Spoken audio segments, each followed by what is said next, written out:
tardes, bienvenidos a este tercer y último encuentro virtual de la asignatura Matemática. El día de hoy vamos a revisar la unidad número 3 y la unidad número 4, cuáles tienen que ver con división en los conjuntos n, z y q, y también la función valor absoluto y ecuaciones de primer grado. Ya gran parte de estos contenidos lo hemos venido revisando. Y tenemos acá que la unidad 3 tiene que ver con el concepto, la representación gráfica, la relación de orden, el sistema de numeración decimal, las propiedades de operaciones con fracciones, máximo común divisor, fracción generatriz, la idea o la introducción al mundo irracional y los problemas que vamos a ir resolviendo. Y la unidad 4, la unidad 3 con respecto a la división en los números naturales, enteros y racionales. Y en la unidad número 4, el concepto, la representación gráfica y la representación de problemas. Bien, vamos a recordar inicialmente el sistema de numeración decimal, ya es la tercera vez que lo recordamos. Y decimos que es un sistema posicional. Su base es 10. Los símbolos que se utilizan son 0, 1, 2, 3, 4, 5, 6, 7, 8 y 9. Es decir, del 0 al 9. A veces escuchamos por allí que es del 1 al 10. No, es del 0 al 9. Y una vez concluido el 9, se va haciendo combinaciones entre estos símbolos. Sería el 1 y el 0, el 1 y el 1, el 1 con el 2 y así sucesivamente. También se hace la aclaratoria que se le llama dígitos a estos símbolos. Este sistema utilizado a diario no es el único sistema posicional que existe. Existen otros sistemas de numeración posicional y tan válidos y útiles como este. En oportunidades anteriores he mencionado que uno de esos sistemas de numeración es el sistema binario, muy utilizado para todo lo que tiene que ver con electrónica, con computación e informática.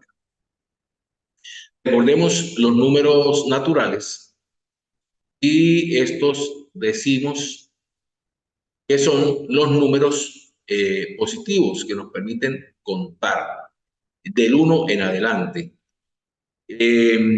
Algunos autores pues dicen que el 0 no es parte de ellos, otros dicen que sí.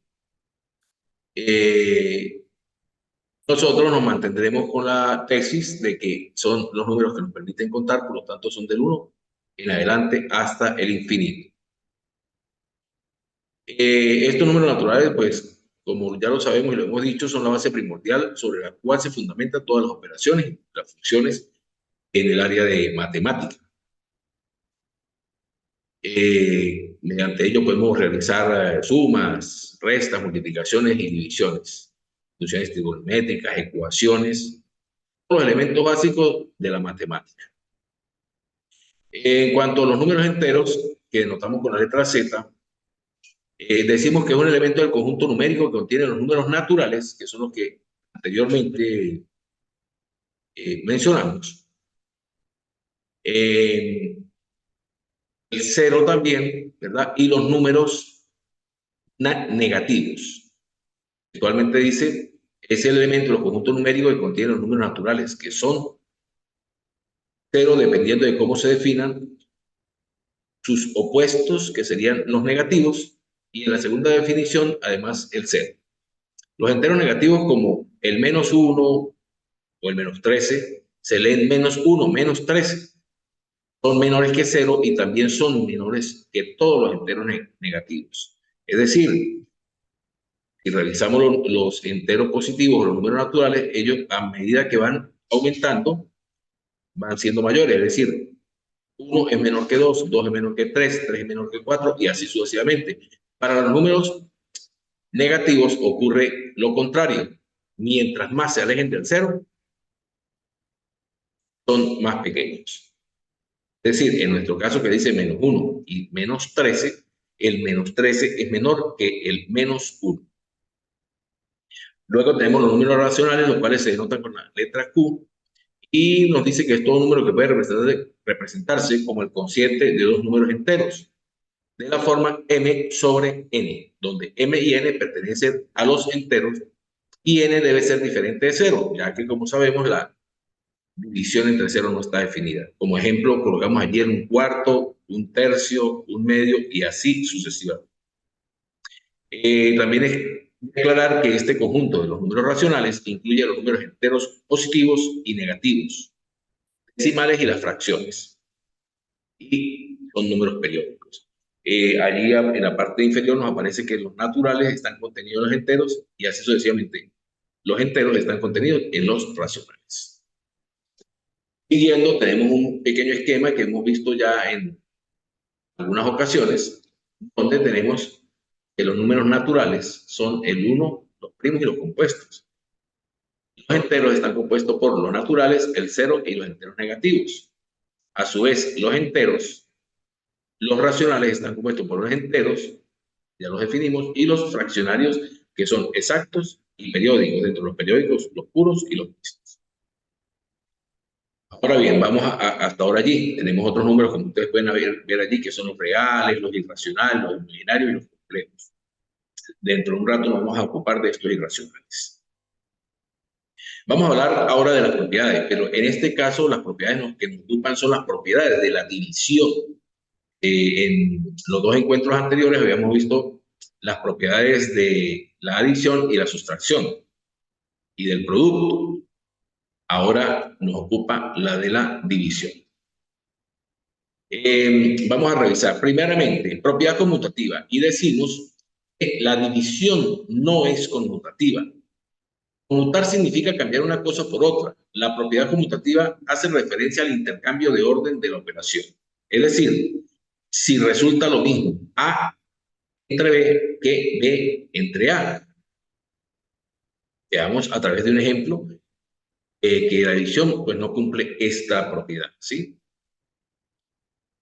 Revisemos 2 dividido entre 1, obtenemos como resultado 2. Pero por otro lado, si tratamos de resolver lo contrario, que sería 1 entre 2, entonces tendremos un resultado ni siquiera en un número entero. Estamos dividiendo una sola unidad entera en dos partes iguales. Y esto nos daría el resultado un medio, lo que sería igual a 0,5. Por lo tanto, 2 entre 1 no es igual a 1 entre 2. Y así podemos observar que la división no es conmutativa. Al contrario, la adición y el producto sí son conmutativos. Respecto a la propiedad asociativa, para la división decimos que la división tampoco cumple esta propiedad, es decir, no es asociativa. La propiedad asociativa dice que cuando se tiene una expresión como 24 entre 4 entre 2, es posible realizarla de dos formas, asociando los dos primeros números, los dos últimos números. Lo anterior quiere decir de que debe cumplirse la propiedad que de cumplirse la propiedad asociativa se debe tener que 24 entre 4 y después este resultado dividirlo entre 2 me debería dar igual a dividir 24 entre 4 entre 2. Vamos a revisar matemáticamente si esto se cumple. Entonces tenemos 24 entre 4 dividido en 2 debería ser igual a 24 entre 4 dividido entre 2. Y dividimos 24 entre 4, esto nos va a dar resultado de 6. 6 por 4, 24. Y deberíamos dividirlo entre 2. Y si dividimos ese 6 entre 2, nos daría como resultado 3, ya que 6 entre 2 es 3. 3 por 2, 6. Vamos a revisar del otro lado de la igualdad. 24 dividido entre 4 dividido 2. Dejamos el 24 tal. Dividimos primero 4 entre 2. La división de 4 entre 2 nos resulta 2. Y luego dividimos 24 entre 2, lo que nos resulta 12. Por lo tanto, 3 igual a 12, 3 no es igual a 12. Entonces concluimos que son diferentes y no se cumple la propiedad asociativa. Quiere decir que 3 es diferente de 12, por lo tanto, no hay propiedad asociativa para la división. Una propiedad es que no se puede dividir entre 0. Pensemos ahora en el resultado de la expresión 3 dividido en 0. ¿Cuántos grupos de ceros pueden formar con 3 unidades? 0, 1, 2, 3, ninguno o muchos. Si lo revisamos, nos podemos dar cuenta que haciendo grupos de 0 unidades no se pueden formar nunca 3. Así que esta pregunta carece de sentido. Tú no puedes decir, bueno, yo voy a formar 3 utilizando los ceros. Sumando 3 ceros me da 3. No, eso no es cierto. Entonces, cuando nos conseguimos una división entre 0, decimos que la expresión a entre 0 no está definida para ningún número a. Es decir, no se puede dividir ningún número entre 0. La división entre 0 no está definida. Y finalmente, 0 dividido entre cualquier número, que es algo muy diferente, siempre da 0. Fíjese que el anterior dice no se puede dividir entre 0. Y aquí es 0 dividido entre 1. Si revisamos o observamos las siguientes divisiones, 0 entre 2, 0 entre 7, 0 entre 200 o cualquier otra que se nos ocurra, siempre y cuando en el numerador aparezca 0, siempre tiene el mismo resultado. Todas dan 0. Porque interpretamos nuevamente la expresión A entre B. Si repartimos la cantidad A en B partes iguales, entonces tenemos que si dividimos 0 en 7, quiere decir que estamos distribuyendo 0 unidades en 7 partes iguales. ¿Cuántas unidades debe tener cada parte? Precisamente 0. Esto quiere decir que siempre que dividamos 0 entre cualquier otro número, obtendremos como resultado 0. Resumiendo, la división cumple la propiedad que al dividir en 0, la división no está definida y que todo número que tenga en el numerador 0 siempre nos da como resultado 0. Vamos a revisar, aunque ya lo vimos en encuentros anteriores, el máximo común divisor. Y recordamos que el máximo común divisor, el cual denotamos MCD, le decía yo en el encuentro anterior en mayúscula, es el mayor número por el cual se puede dividir 2 o más números. Esto sin dejar ningún residuo.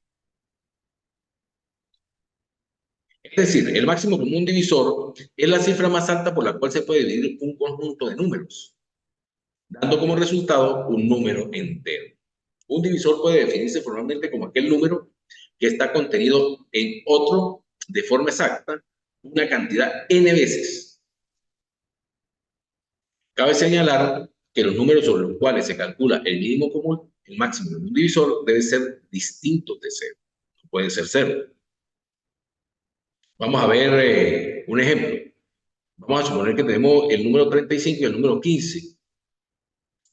Entonces vamos a observar cuáles son los divisores de cada uno. Tenemos inicialmente el 35 y lo vamos a dividir de la siguiente manera. Comenzamos a dividir nuestro objeto hoy. 35 entre el mismo, 35, y eso nos da como resultado 1. Vamos a revisar si hay otro número que nos permita dividir entre 35 y conseguimos el 7. Si decimos 35 entre 7 nos va a dar el número 5. Dividimos ahora el 35 entre 5 y al contrario del anterior nos va a dar 7. Y finalmente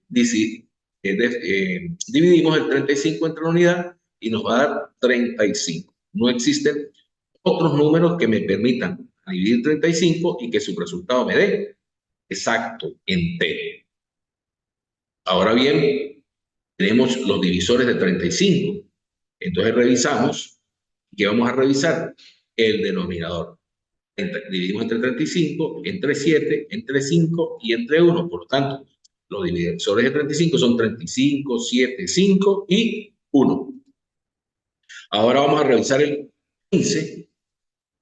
Tenemos el 15 y el 15 lo dividimos primero entre sí mismo, es decir, entre 15 y nos va a dar como resultado 1. Vamos a buscar otro número que al dividirlo entre 15 me dé un número entero. Y ese número sería el 5. Al dividir 15 entre 5, eso nos va a dar igual a 3. Vamos a revisar otro número que al dividir 15 entre ese número me dé entero y en este caso sería el 3. 15 entre 3 nos va a dar 5. Y finalmente dividimos a 15 entre la unidad que nos va a dar como resultado 15. Entonces, los divisores para este número 15 ahora van a ser los que están en el denominador: 15, 5, 3, 1. Por lo tanto, el máximo común divisor entre 35 y 15 es 5. ¿Por qué? Porque acá en la parte superior nos dice claro que es el mayor número por el cual se puede dividir dos o más números. ¿Y cuál es el mayor valor? Aparece en los dos lados. El 35 aparece acá, pero no aparece acá. El 7 aparece aquí, pero no aparece aquí. El 5 aparece en este grupo y va a aparecer en este grupo. El 1 aparece acá y acá. Y el 3 aparece aquí, pero aquí no. Entonces, los números comunes, vamos a decir que son el 5 y el 1. El 5 y el 1. Pero ¿cuál es el mayor? El 5 es el mayor. Por lo tanto, el máximo común divisor de 35 es entre 35 y 15 es el número 5. Vale mencionar que si los divisores comunes de dos números son únicamente el 1 y el -1, se les denomina primos entre sí. Recordemos que los valores, los números primos son todos aquellos números que son divisibles entre 1 y ellos mismos. Por ejemplo, el número 7. El número 7 solo lo puedes dividir entre el 7 y el número 1. Vamos a entrar ahora a la fracción generatriz.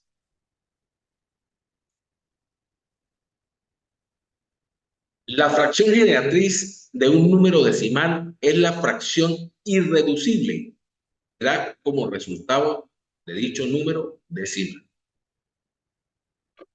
Vamos a ver también que o tenemos otra manera de decirlo, que la fracción generatriz es aquella que da como resultado un número decimal, ya sea exacto o periódico. Visto de otro modo, una fracción generatriz es una forma de expresar un número decimal. Vamos a ver cómo podemos hallar la fracción generatriz y vamos a distinguir tres casos específicamente.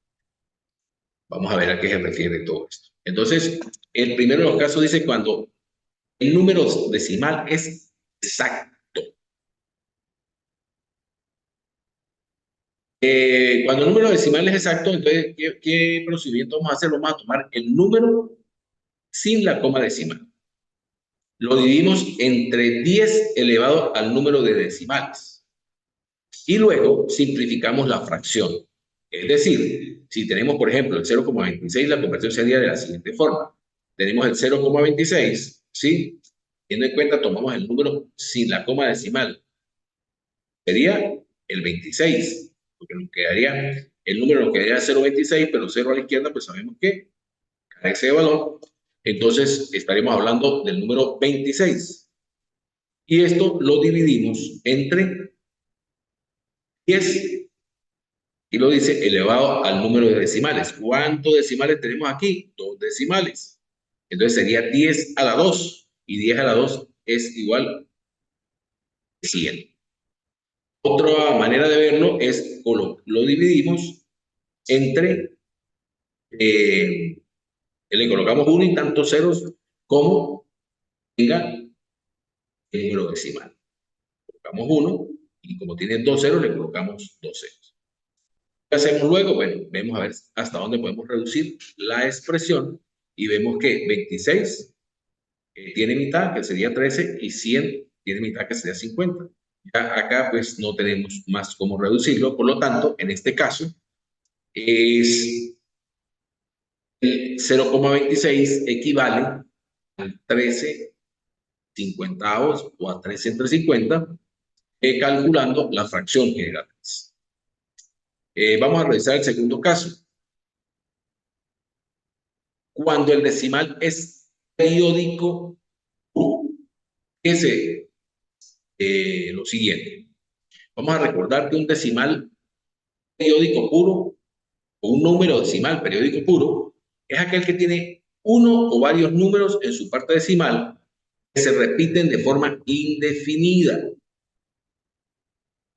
Por ejemplo, aquí estamos dando un ejemplo, el 0, 13, 13, 13, 13, 13. Punto suspensivo quiere decir que sigue repitiéndose el número 13. No aparece otro número allí. De manera que el 13 se repite al infinito y puede expresarse de la siguiente forma. 0,13. Y sobre el número que se repite, se coloca este símbolo que se denomina el circunflejo. Vamos a revisar los pasos que debemos seguir para generar la fracción generatriz de un número decimal que es periódico puro. Y aquí tenemos este número. Vamos a revisar este otro número para hacer otro ejemplo. Tenemos el 1,4545454545 punto suspensivo. Si revisamos ese número ya nos damos cuenta que es un periódico puro y que el número que se repite es el 45, definitivamente.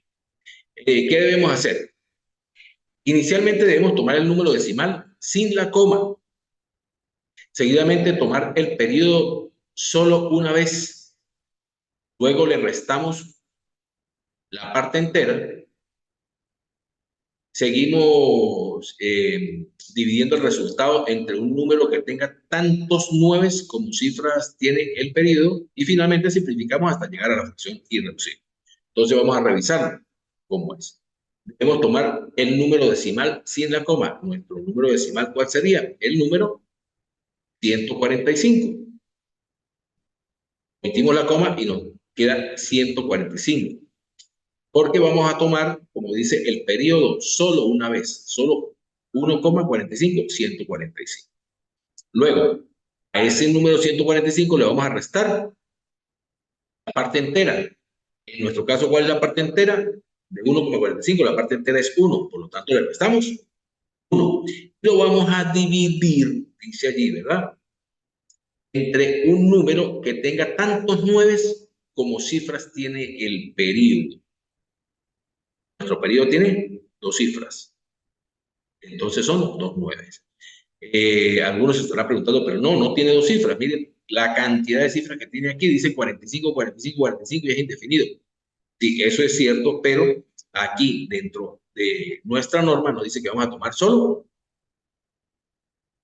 el periodo solo una vez y el periodo es 45. No se permite. Por eso son solo 2 dígitos, entonces tomamos 9, 9. ¿Qué hacemos? Luego realizamos las operaciones que sean necesarias. En nuestro caso, vamos a realizar aquí la resta, sería 145 menos 1, 144, y lo vamos a seguir dividiendo entre 99. Luego hacemos lo que sea prudente hacer. Si vemos, dividimos entre 9, 144 entre 9 nos daría 16 y 99 entre 9 nos daría 11. De aquí pues ya no podemos reducir más, por lo tanto, 1,45 periódico puro es igual a 16 entre 11 o 16 onceavos. La tercera parte que nos ocupa de la fracción generatriz es cuando el decimal es periódico mixto. ¿Y qué es un periódico mixto? Un decimal periódico mixto es aquel que cuya parte decimal es una parte periódica y otra no. Vamos a revisar este ejemplo. El número 3,4566666666. Entonces, fíjese, la parte periódica sería el número 6, porque el 45 aparece pero no se repite más. Entonces, por lo tanto, lo podemos expresar de la forma 3,45, el número 6, con el símbolo que les acabo de decir que se llama el circunflejo, la parte superior o como tilde. Eso es lo que nos va a indicar que ese es nuestro periodo. Entonces vamos a revisar ahora otro número, igual que el ejercicio anterior, para ver dos números diferentes. Y tenemos el 4,36666666 hasta el infinito. Entonces podemos observar que en nuestro caso el número periódico pues es el 6 también, porque el 3 aparece una sola vez. Vamos a ver las normas para realizar o generar la fracción generatriz de estos números periódicos mixtos. Entonces nos dice primero que tomar el número sin la coma decimal, repitiendo el periodo solo una vez. Luego restamos el número formado por todas las cifras anteriores al periodo. Seguimos dividiendo el resultado entre el número formado por tantos nueves como dígitos tiene el periodo, tantos ceros como la parte decimal que no es periódica. Allí se hace una acotación colocando los nueve por delante de los ceros. Aun cuando habla primero de los nueve y después, habla primero sí, de los nueve, después los ceros van después. Y finalmente se simplifica la fracción resultante. Vamos a revisar. Tomar el número sin la coma decimal. El número es 4,3 y el 6, que es nuestro periodo. Tomamos ese número completo, que sería el 436. Luego, y es una sola vez lo que vamos a repetir ese periodo. En este caso, el periodo del 6 lo vamos a repetir una sola vez. El que estamos repitiendo como periódico es el 6. Luego restamos el número formado por todas las cifras anteriores al periodo. Fíjese, si el periodo estamos diciendo que es el número 6, ¿cuáles son las cifras que están antes del periodo? El 4 y el 3, omitiendo la coma, por supuesto. Entonces vamos a restar por el número 43. Y vamos a dividir entre tantos 9, ¿verdad? Como dígitos tiene el periodo. ¿Cuántos dígitos tiene el periodo? Uno solo. Entonces será un solo 9. Y luego dice ceros como la parte decimal, no es periódica. Que sería 1 también, que sería el número 3. Entonces, un 9 y un 0. Resta hacer aquí las operaciones necesarias, que serían 436 menos 43, que nos daría como resultado 393, y dividimos entre 90. Luego reducimos y tenemos que 3. Podemos dividir 393 entre 3, que sería 131. Y el número 90 también podríamos reducirlo, dividirlo entre 3, que sería el número 3. Esto con respecto o en relación a la fracción general. Vamos ahora a ver el concepto y la introducción de los números irracionales. Recuerde que hemos venido trabajando con los números enteros, los números naturales y los números racionales. Ahora aparece una I antes de esos racionales y por supuesto una R más, y vamos a ver los números irracionales. Entonces los números irracionales son números reales.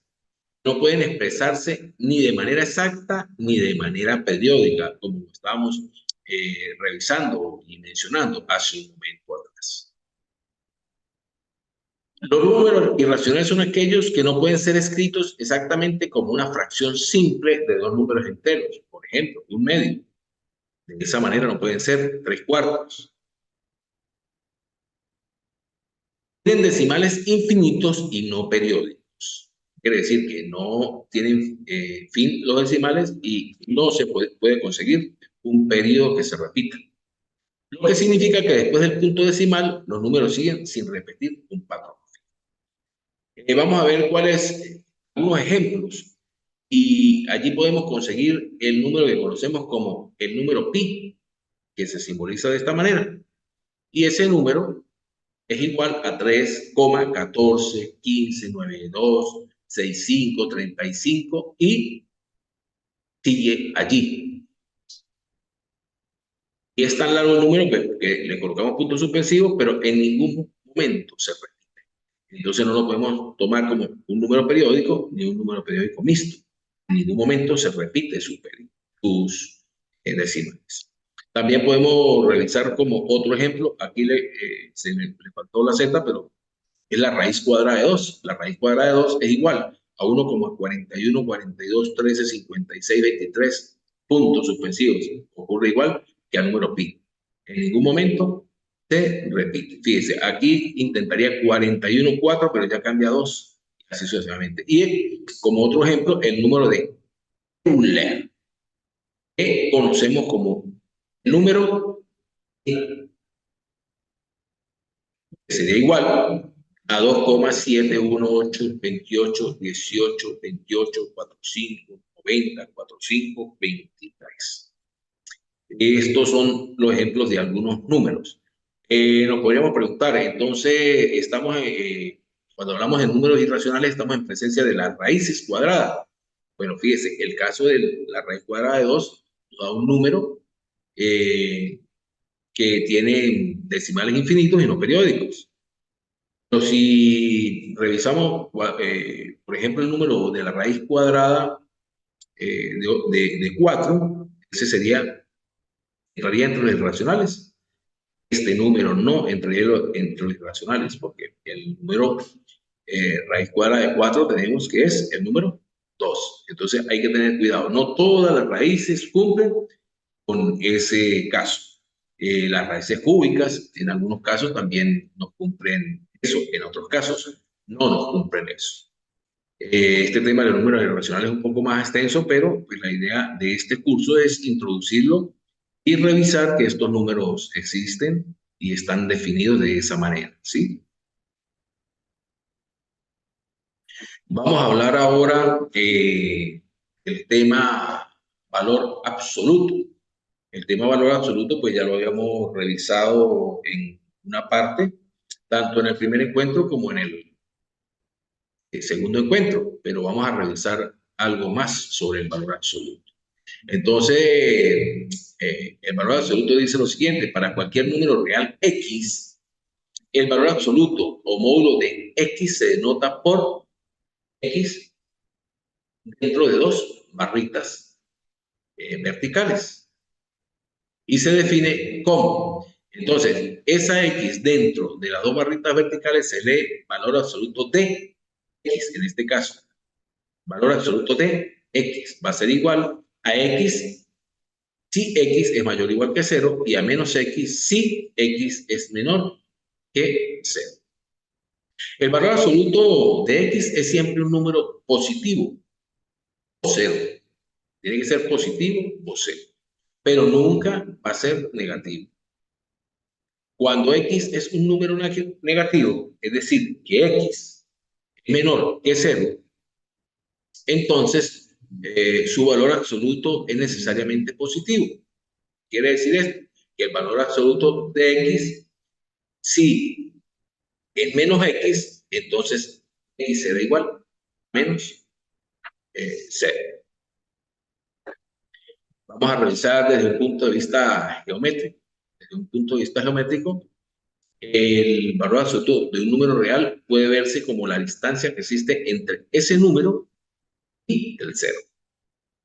De manera general, el valor absoluto de la diferencia entre dos números es la distancia entre ellos. Ubicándonos en la recta real y revisamos 0, que es el punto central de la recta, y revisamos el número menos 1, que quiere decir que desde 0 hasta menos 1 existe 1, y ese es lo que vamos a tomar como el valor absoluto, o existe una unidad, ¿sí? Desde 0 hasta menos 2 serían 2 unidades, de 0 a 1, una, de 0 a menos 1, una, y de menos 1 a menos 2, una. Pero lo que vamos a tomar en cuenta es que son 2 unidades. Eso lo hemos revisado un poco cuando estábamos viendo el valor absoluto en el primer encuentro y en el segundo encuentro. Vamos a revisar algunas de las propiedades del valor absoluto. Y aquí dice que tiene 4 específicamente fundamentales. Existen otras, pero estas son las fundamentales. Y nos dice que considere A y D que pertenecen a R. R es los números reales que se denotan con la letra R. Entonces tenemos que, fíjense que aquí están las barras paralelas y aparece una A. Entonces lo leemos como valor absoluto de A es mayor o igual que 0. Entonces, nuestra propiedad no significa que no hay negatividad. Si es mayor o igual que 0, en ningún caso hay negatividad. Y de por sí lo decíamos anteriormente, el valor absoluto puede ser un número positivo o 0, pero nunca un número negativo. Luego conseguimos que el valor absoluto de A va a ser igual a 0 si y solo si A es igual a 0. Este sería lo que vamos a llamar, entre las propiedades, la definición positiva. Una tercera propiedad, tenemos el valor absoluto, entonces ya me aparecen los números, el valor absoluto de A, B, lo leemos, valor absoluto de A por B. En algunos casos se coloca el punto para indicar que es la multiplicación, pero no necesariamente hay que hacerlo. Y nos dice que el valor absoluto de A por B es igual que el valor absoluto de A por el valor absoluto de B. Y este sería la propiedad multiplicativa o la propiedad de la multiplicación. Finalmente, tenemos el valor absoluto de A más B.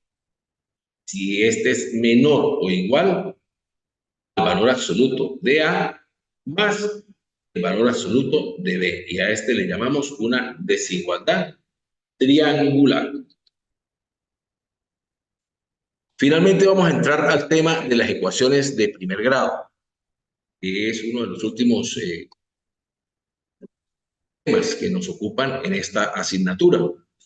Y vamos a revisar, a comenzar primero por definir, saber qué es una ecuación de primer grado. Entonces nos dice aquí que una ecuación de primer grado es una ecuación cuya solución viene dada por el producto de sus variables, en este caso x, y el valor medio de sus fórmulas integrales, como la matriz integral. Así, una solución de una ecuación de primer grado será siempre la suma de sus variables. Pero ya vamos a revisar con un ejemplo, es una ecuación de primer grado. Para resolver una ecuación de primer grado, debemos seguir los siguientes pasos. Es importante tener en cuenta cuáles son los pasos a seguir para resolver una ecuación de primer grado, ya que a veces pues saltamos los pasos y pues esto nos trae como consecuencia llegar a resultados que no son los correctos, ¿sí? Primero, se debe quitar los paréntesis, donde existan, por supuesto. Como segundo, debemos quitar los denominadores, es decir, la parte inferior, en caso tal de que estemos hablando de fracciones. Seguidamente, y como paso número 3, debemos agrupar los términos en un primer miembro, los términos independientes en el otro miembro, es decir, en el segundo miembro. Unos antes de la igualdad y los otros después de la igualdad. Esa es la manera, recordando cómo determinamos en una ecuación los miembros. Antes de la igualdad, estamos hablando de el primer miembro, o uno de sus miembros y el primero, y el otro después, el segundo miembro, el que está después de la igualdad. Cuarto, reducir los términos semejantes, es decir, realizar todas las operaciones que sean necesarias para reducir estos términos. Y finalmente, despejar la incógnita que es el deber ser, el último caso, que es lo que nos ocupa, ¿sí? De por sí aquí dice variables, en este caso, X, ¿correcto? Bien. Seguimos por acá y vamos a realizar unos ejemplos. Un par de ejemplos por lo menos, por cuestiones de tiempo. Vamos a revisar primero este número. Tenemos 2 que multiplica a x más 1 menos 3 que multiplica a x menos 2. Esto es igual a x menos 6. Fíjense que vamos a ir revisando.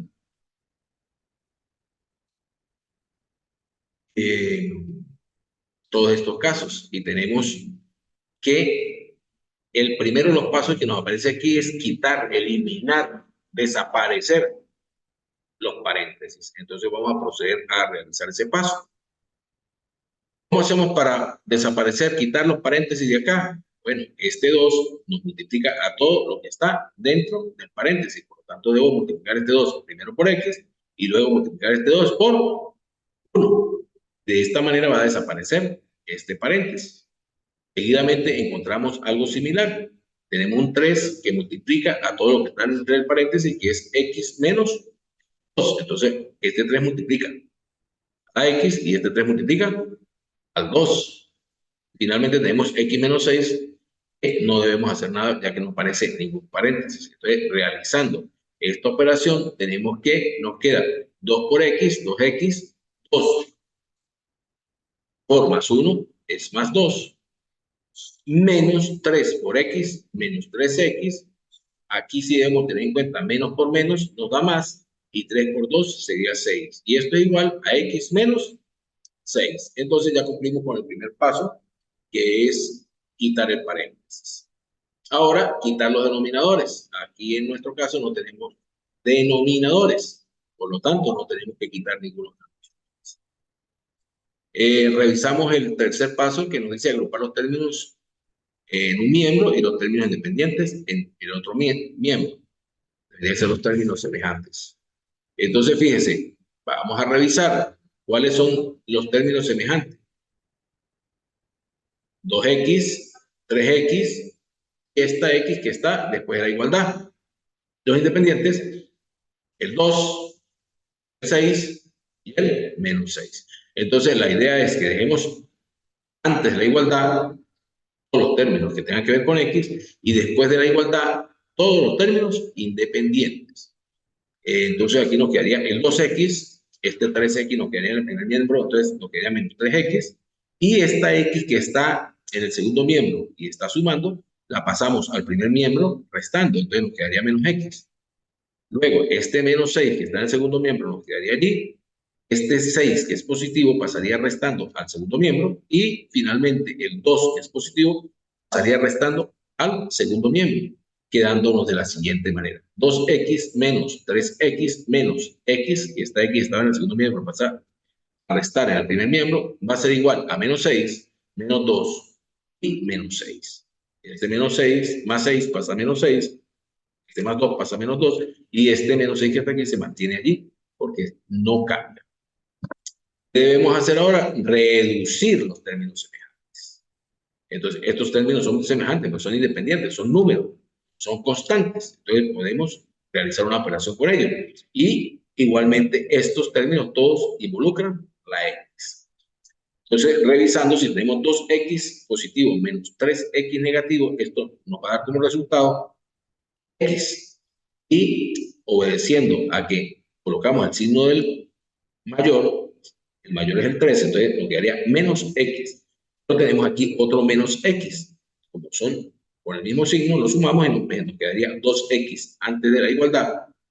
Y después de la igualdad, como todos son negativos, hacemos una suma algebraica que nos daría 14. Entonces aquí nos quedaría 2x menos 2x menos 14, ¿verdad? Menos 2x menos 14. Ahora bien, vamos a despejar la incógnita. Para despejar la incógnita, pues tenemos que pasar este 2 que multiplica la x, junto con su signo, a dividir al otro miembro, quedándonos que x va a ser igual a menos 14 entre menos 2. Y finalmente, menos que multiplica, menos que divide, se cancela, o menos entre menos nos da más. Y 14 entre 2 nos daría como resultado 7. Por lo tanto, nuestro resultado para esta ecuación sería x igual a 7. Vamos a revisar otro ejemplo. Este sí nos involucre denominadores, fracciones, para poder aplicar el punto número 2 o el paso número 2. Tenemos el siguiente ejercicio. X más 1 entre 6 menos 3 que multiplica a x menos 2, todo eso entre 8, va a ser igual a x menos 6. El primer paso pues es eliminar los paréntesis, que es el primer paso. Aquí vemos que solamente nos aparece paréntesis en esta expresión. 3 que multiplica a x menos 2. Procedemos a multiplicar el 3 por x, el 3 por el 2. Fíjense, entonces nos quedaría x más 1 entre 6 menos 3 por x menos 2, 3x menos 3x, ¿verdad? Y aquí este menos por este menos me va a alterar, lo cual me quedaría positivo entre 8 igual a x menos 6. Entonces, nuestro resultado, ¿cuál sería? X más 1, pero aquí en este caso, perdón, el negativo todavía no lo tomamos en cuenta porque no estamos eliminando la expresión. X más 1 entre 6 menos 3x menos 6 entre 8 igual a x menos 6. Entonces ya dimos nuestro primer paso, eliminamos todos los paréntesis que aparecían. Afortunadamente era 1 para nuestro caso y obtuvimos la expresión que tenemos ya acá. Ahora el segundo paso es quitar los denominadores. Bueno, para este hay varios casos. Hay quien multiplica tanto en el primer miembro como en el segundo miembro, a manera de cancelar los denominadores. En nuestro caso lo vamos a hacer de la manera habitual, que sería vamos a ir atrás, la famosa X. Esto por esto, menos esto por esto, entre esto por esto. Y si hacemos eso, nos quedaría 8 por x más 1 sería 8x más 8 por 1, 8. 8x más 8. 6 por 3x menos 6. 6 por 3x, como lo precede el signo menos, sería menos 6 por 3, 18x. Y 6 por 6, 36, lo precede el signo menos. Y al 6 el signo menos, eso nos da menos por menos no da más.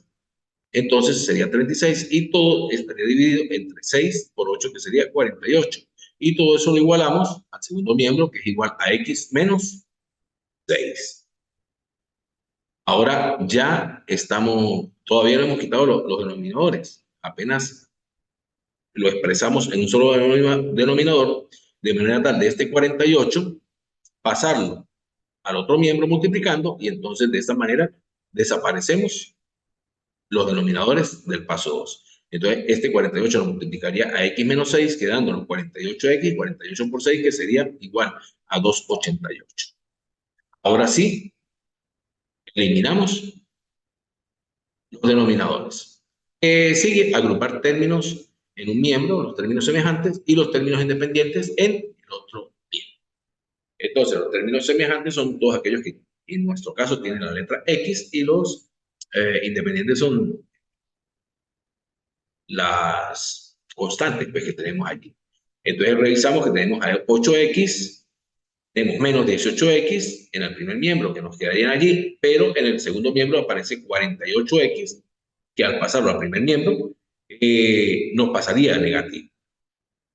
Y en el segundo miembro nos quedarían los términos independientes, que sería el 8, que es positivo, al pasarlo al segundo miembro nos quedaría negativo, y el 36, que igual es positivo, al pasarlo al segundo miembro nos quedaría negativo. Entonces tenemos que nos quedaría 8x menos 18x y este 48x que pasa negativo al primer miembro.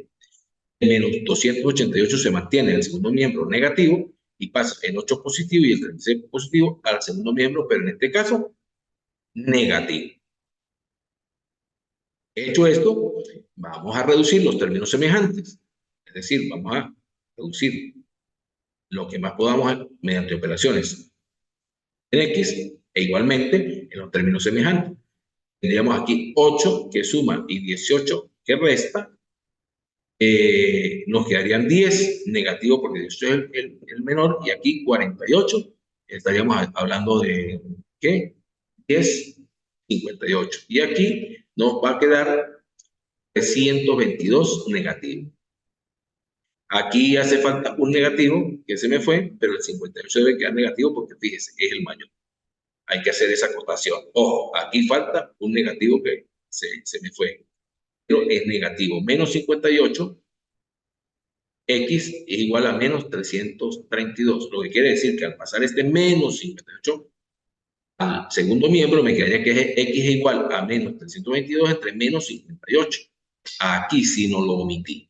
Aquí sí está. Entonces, x igual a menos 332 entre 58. Y aquí podemos reducir a la mitad cada uno de los miembros, y quedándonos que inicialmente este es 100, que es 70 y 66, y el otro es 58 entre 2, que sería 29 y 29, Y como tenemos signo menos en el numerador y signo menos en el denominador, pues estos se cancelarían, ¿verdad? O mejor dicho, por propiedad de los signos, menos entre menos nos da más y nos quedaría que nuestro resultado es positivo. Vamos a revisar por acá unos gráficos que tenemos.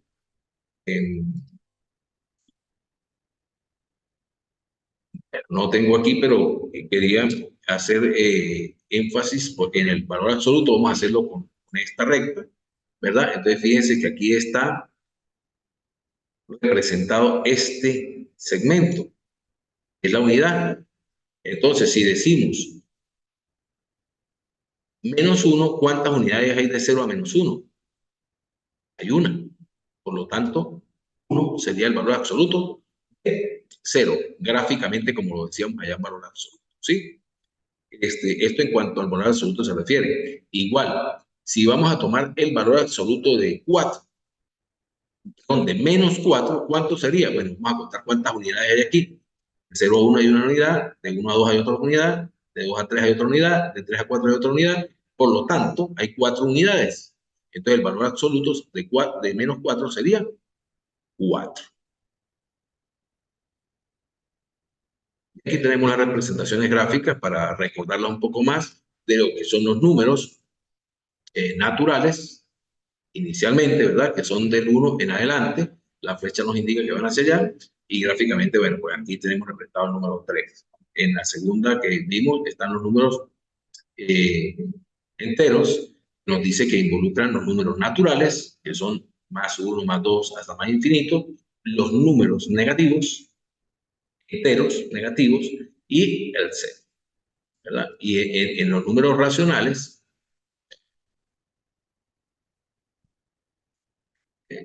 vamos a irnos nuevamente al final, porque por medio de un enlace me fui a donde no estaba. Y los números racionales, que era lo último donde estaba haciendo el ejemplo de valor absoluto, ¿verdad? Son todos aquellos números que están entre 0 y 1. Es decir, en el caso anterior, en los números enteros y en los números naturales, no caben números entre ellos. Es decir, mientras que en los números racionales sí existen una infinidad de números entre ellos. Por ejemplo, entre 0 y 1, entre 1 y 2, hay infinidad de números. Por ejemplo, entre 0 y 1 podríamos hablar de 0.5, que es lo mismo que hablar de un medio. Y así sucesivamente. Tenemos un cuarto, tercio, un sexto, un octavo y así sucesivamente. Estos son algunos de los ejemplos. Y hasta aquí el trabajo del día de hoy, invitándolos para que revisemos el aula virtual. Nos percatamos y observamos que nos están incluyendo allí, pues, dentro del aula virtual.